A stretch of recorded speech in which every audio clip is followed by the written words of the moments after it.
Have you ever wondered why some people seem to evolve endlessly while others stay stuck for years in the same emotional patterns, career ruts, or broken relationships? What separates the person who transforms pain into purpose from the one who collapses under pressure? And more importantly, how can we study self-improvement, not just as motivational fluff, but as a discipline grounded in theory, observation, and results? If these questions stir your curiosity, you're in the right place. This video is for the thinkers, the seekers, and the skeptics who want more than vague advice. They want a framework. Subscribe now if you're serious about understanding personal growth through the lens of purpose, data, and real-world application. 1. The purpose. Why does personal growth matter in a broader context? Self-improvement isn't just about becoming more productive or confident. At its core, it's a response to a universal question: how should a human live? This question is timeless, echoing through the teachings of Socrates, Confucius, and more recently psychologists like Carl Jung and Viktor Frankl. In today's world, personal growth is often commercialized, boiled down to productivity hacks and morning routines, but when stripped of the fluff, it reveals a more profound pursuit.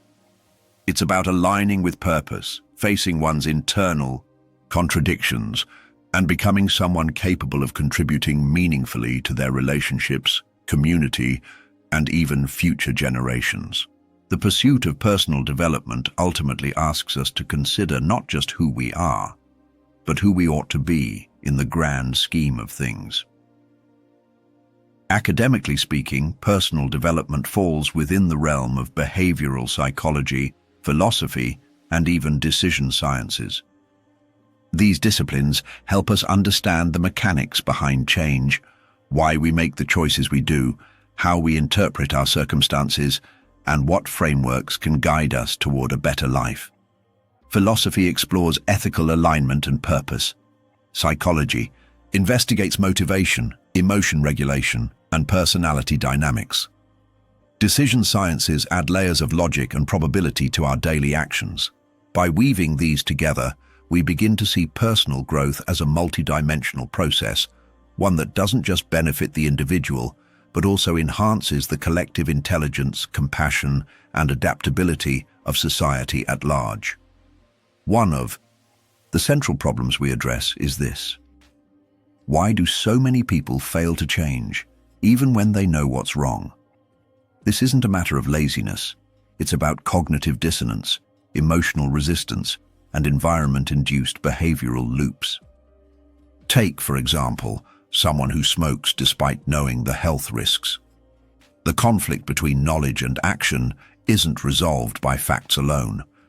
Emotional patterns, identity constructs, and peer influence can override rational intent. Furthermore, humans are creatures of habit and context.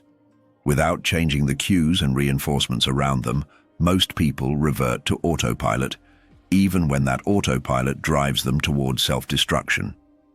This investigation is grounded in both ancient philosophy, like Stoicism and existentialism, and modern theories like self-determination theory and neuroplasticity. Growth isn't random, it follows patterns.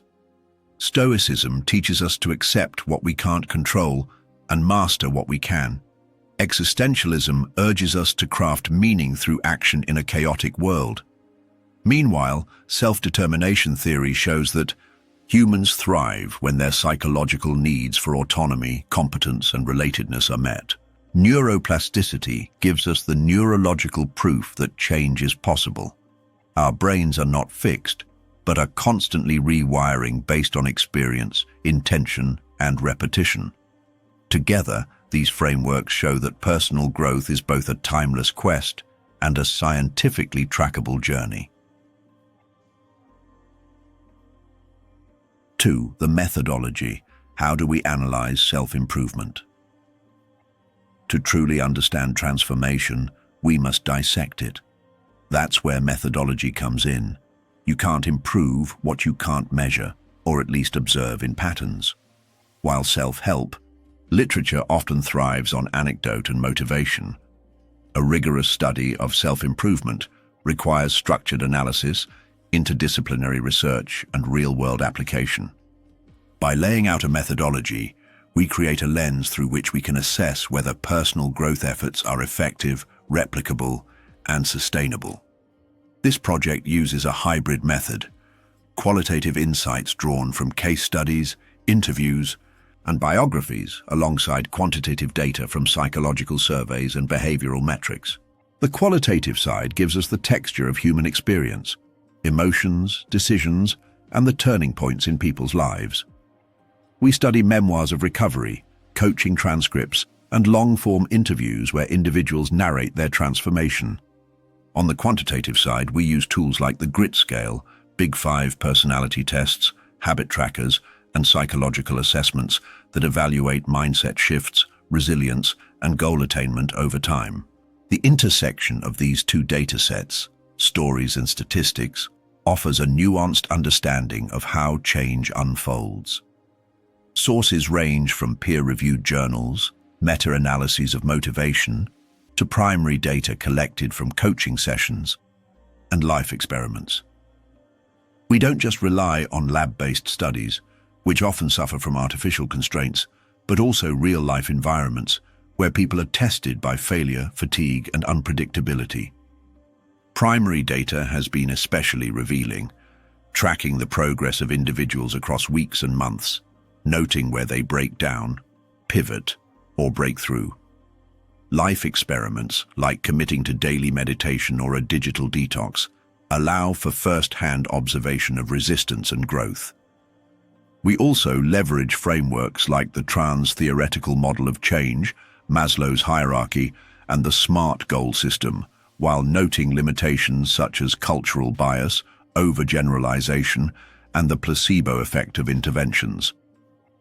The trans-theoretical model, for instance, helps map the stages of change from pre-contemplation to maintenance, but doesn't account for cultural values that define what improvement even means. Maslow's hierarchy gives a vision of needs-based growth, but has faced criticism for being too Western and linear.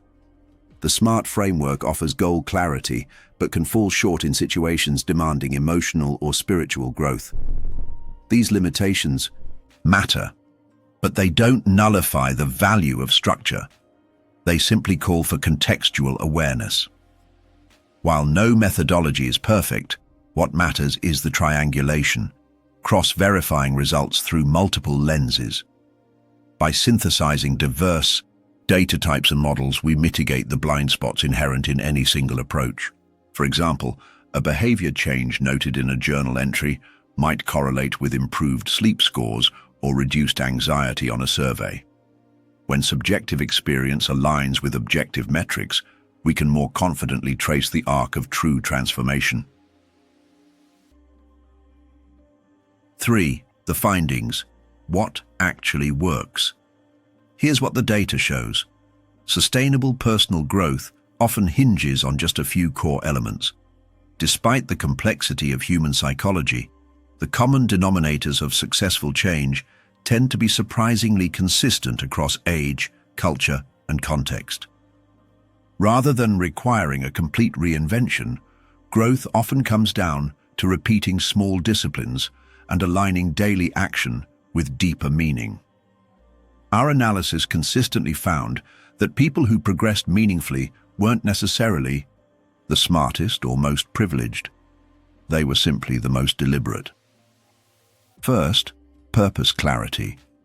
People who define their why tend to outperform those who rely on willpower alone. Having a compelling reason for change creates emotional momentum. When obstacles arise, and they always do, it's the purpose that keeps people anchored. This isn't just philosophical. Research from behavioral psychology shows that intrinsic motivation leads to longer-lasting commitment than external rewards. Whether it's a parent seeking to model resilience for their child or an artist trying to honor their gift, knowing the why creates emotional armor. Second, micro-habits. Tiny, repeatable actions have a higher long-term success rate than grand overhauls. From James Clear's Atomic Habits to B.J. Fogg's behavior model, the consensus is clear. Change doesn't need to be dramatic to be effective. A person who reads 10 pages a day ends up consuming 12 books a year. Someone who journals for 5 minutes daily might build self-awareness that rivals years of therapy. Micro-habits bypass overwhelm and allow momentum to build quietly but powerfully. Third, environmental design. Your surroundings often dictate your behavior more than your intentions. This includes physical space, social circles, digital inputs, and even sleep schedules. For instance, people who declutter their homes often report mental clarity. Those who disable notifications find deeper focus. We found that success often depended not on personal willpower, but on the removal of friction, making good choices easier and bad ones harder. There were anomalies too, people who succeeded without structure, or those who regressed despite planning. These exceptions led us to investigate trauma history, self-sabotage, and attachment patterns. It turns out that unresolved emotional wounds can override even the best strategies. Trauma survivors may unconsciously resist success because it feels unfamiliar or unsafe. In such cases, traditional self-help advice is not only ineffective, it can be harmful if it ignores the emotional undercurrents shaping behavior. One surprising discovery was the impact of narrative therapy, reframing one's life story as a catalyst for breakthrough. When individuals began to see their struggles, not as failures but as training grounds, their self-image shifted. They became protagonists rather than victims. This shift often unlocked previously dormant energy, creativity, and drive. We found that when people reclaimed authorship of their story, they became far more resilient to future setbacks. Ultimately, the story we tell ourselves about who we are becomes the script we live out. Change that narrative, and you change the trajectory. 4. Discussion. What are the broader implications? So what does all this mean? On the surface, self-improvement might seem like a personal endeavor, something people pursue for better habits, stronger willpower, or a more meaningful life. But if we zoom out, the implications ripple far beyond the individual. What we're really discussing is the infrastructure of human potential. We're talking about how people are shaped by their environments, how change happens, and how internal transformation reflects broader societal trends. The deeper meaning lies in recognizing that growth is not just about motivation or grit. It's about systems, psychology, context, and structure. The research challenges the cultural myth that change is simply a matter of wanting it badly. Enough. It shifts the lens away from shame-based self-help narratives and toward a more compassionate, scientific, and structural approach. In other words, this isn't just self-help. It's a framework for human architecture. From an academic standpoint, this research challenges the over-reliance on motivational tactics. Instead, it supports an evidence-based, layered approach to transformation, emotional, behavioral, social, and cognitive. Much of the self-improvement world has leaned heavily on motivational speeches, feel-good mantras, and charismatic influencers. But while inspiration can ignite change, it cannot sustain it. Motivation fluctuates, systems endure. The academic implications here are profound. Scholars and psychologists are increasingly validating the idea that sustainable growth is a multi-layered process. Emotional regulation, for instance, isn't just a personal trait. It's influenced by early childhood attachment, stress exposure, and cultural norms.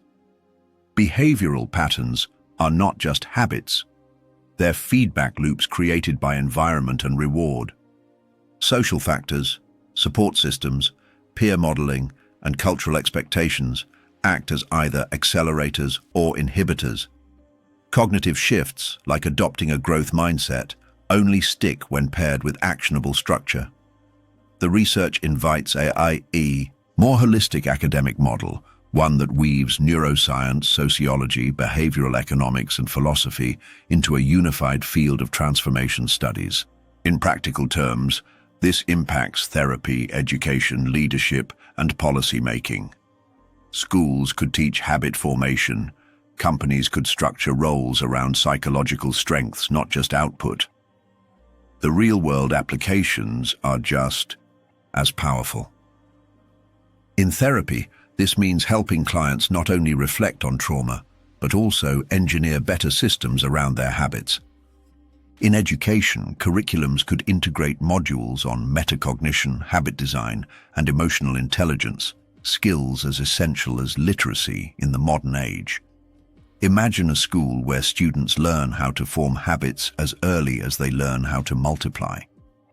In corporate leadership, managers could be trained to recognize employee behavioral cycles, adjusting workloads and feedback styles based on intrinsic motivation rather than generic KPIs. In public policy, interventions could shift from punitive models to preventative designs, nudging healthier behaviors, reducing decision fatigue, and reshaping environments for better outcomes. These applications show that personal growth is not an isolated event. It's a societal strategy. We also recognize the limitations. Most studies are Western-centric. Many don't account for socio-economic variables. And personal growth, while universal in need, is highly contextual in application. It's important to avoid sweeping generalizations. A huge portion of the data on self-improvement comes from Western, educated, industrialized, rich and democratic, weird societies. That means the findings may not always generalize to communities where different values, stresses, or resource constraints dominate. In lower income settings, for example, the ability to shape one's environment might be severely limited. In collectivist cultures, personal goals might be seen as subordinate to group harmony. Furthermore, many theories presume a level of time autonomy, financial stability, or access to information that simply doesn't exist for everyone. This doesn't negate the value of the research, but it does demand caution and humility. The science of growth must evolve to include more voices, more cultures, and more lived realities. Only then can it be truly global and inclusive. Still, the convergence of old wisdom and new data provides a promising path forward. What makes this moment in time so unique is that we are seeing a fusion. Ancient philosophy meets modern science. Stoic ideas about self-discipline, Buddhist insights on mindfulness, and indigenous models of harmony with one's environment are being backed by neuroscience, behavioral studies, and cognitive psychology. These are not conflicting paradigms. They're complementary. The wisdom of the past provides ethical grounding and existential clarity, while modern research offers empirical tools and testable models. Together, they form a powerful blueprint for personal and collective transformation. The implication is clear. Growth is no longer a mystery or a privilege. It's a craft, and like any craft, it can be studied, taught, and shared. 5. What do we take away and where do we go next? In conclusion, self-improvement should be taken seriously, not as a side hobby, but as an interdisciplinary field worthy of rigorous inquiry. For too long, self-improvement has been dismissed as a soft subject, something relegated to weekend workshops or late-night journaling.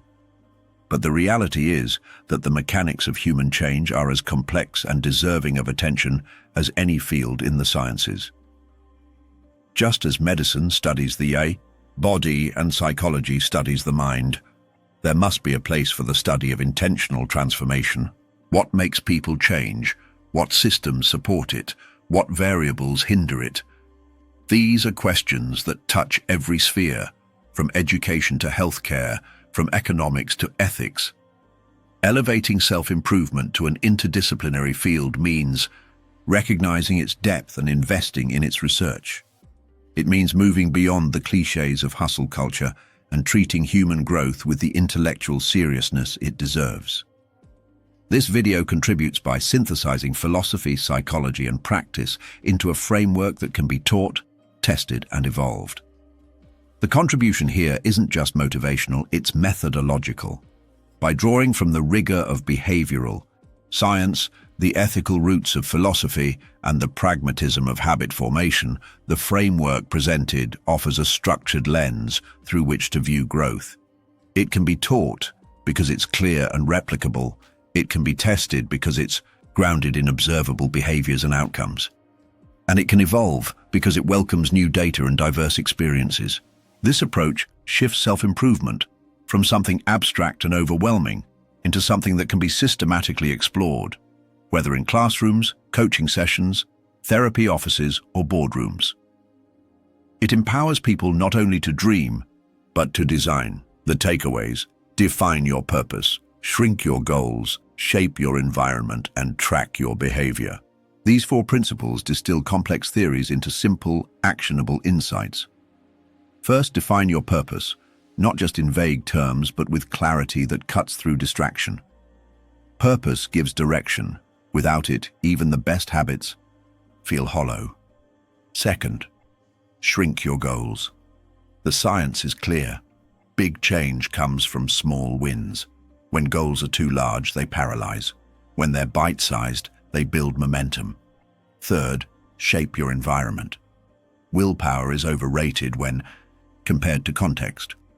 Remove friction, add cues, and redesign your space to make success the default. Lastly, track your behavior. What gets measured gets managed. Data doesn't lie. It tells you where you're winning, where you're stuck, and what needs to change. As for the future, there is room for deeper study into identity shifts, emotional intelligence, and technology-driven change. AI, for example, could personalize growth plans in real time. The road ahead is wide open. As we understand more about neuroplasticity, identity theory, and emotional regulation, we can deepen the frameworks for personal development. One exciting frontier is how identity shifts, such as seeing yourself as a healthy person versus someone trying to lose weight, can reinforce lasting behavioral change. Emotional intelligence also needs to move from buzzword to curriculum, and technology, especially AI, holds enormous potential. Imagine an app that not only reminds you of habits, but adapts dynamically based on your emotional state, sleep patterns, and motivation cycles. AI could act like a personalized growth coach, learning from your patterns, adjusting strategies, and providing support exactly when you need it. Of course, ethical considerations must guide this development, but the potential is transformative. Your next step? Observe your patterns. Test one micro-shift and approach your growth as both a scientist and a student. Ultimately, self-improvement is not about perfection. It's about participation. You don't need to overhaul your life overnight. You need to pay attention. Start by observing your behaviors without judgment. Then experiment. Try one change, a morning walk, a gratitude journal, a shorter to-do list, and see what happens. Approach the process with curiosity, not criticism. Like a scientist, test hypotheses. Like a student, be open to learning from failure. Growth is not a straight line. It's a spiral. You revisit old patterns, but with more awareness each time. So don't wait for perfect clarity. Begin with intention. Small changes, repeated with care, create new trajectories. That's how transformation happens, not as a breakthrough, but as a practice. If you've made it this far, you're not just curious, you're committed. Subscribe now and turn your timeline into a laboratory of progress. Drop a comment with what you'd like us to analyze next, be it goal setting, emotional healing, or building discipline. Remember, personal growth is not just an art. It's a science waiting to be explored.